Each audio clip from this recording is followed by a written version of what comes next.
using qualitative graphs to describe situations? Well, we have independent versus dependent variables. One particular example to help define the difference is in the family.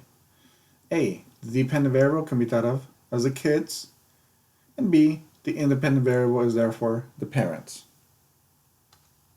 Let's start with X.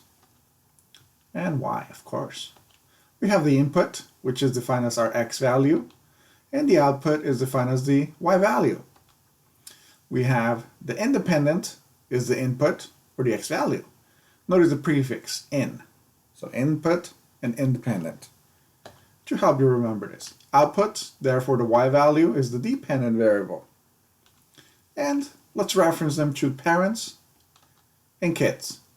Notice that the X value is the input, the independent, or the parents. In other words, they come first. So input, independent, parents come first. Output, the Y value, the dependent, and the kids. So let's think about this like a black box. Well, in this case, it's a red box. We have, in this case, an input, which, therefore, we plug in something, and we get something out of it, an output. Okay, one good example is think about like a carpenter. For instance, if you give him wood, what could you expect him to produce? Or her? Well, we can expect furniture, such as a table, a chair, or even a building, right? So the input, the wood, the output, the products. In this case, let's say we're multiplying 2 times x. So the process is multiplying 2 times x. Input, let's say we input a 3. This is a random value. You're welcome to choose any other values if you want to. So as we plug in 3, we say it's 2 times 3 then. The x is replaced by the 3.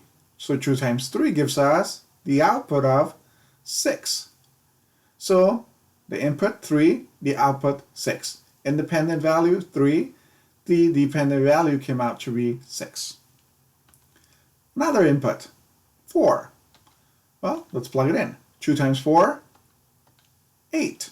Okay, the input 4, output 8. Independent, dependent. Let's plug in 5. What do we get? Well, 2 times 5 gives us 10. Well, there we go.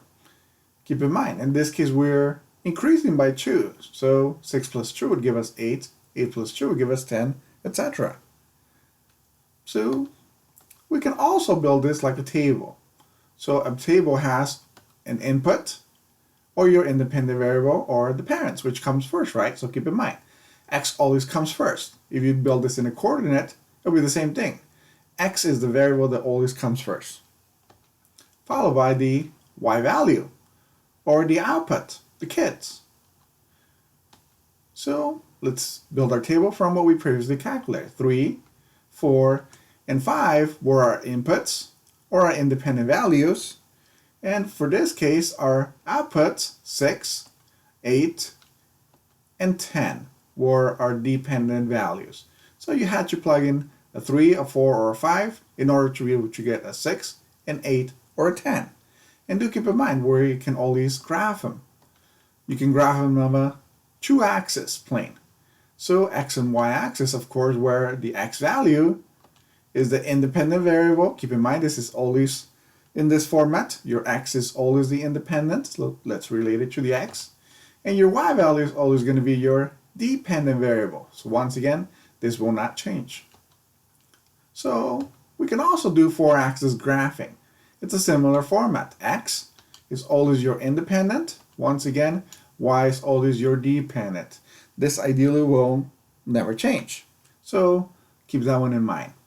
Input, parents, output, the kids, input, independent, output, dependent. Just for reference.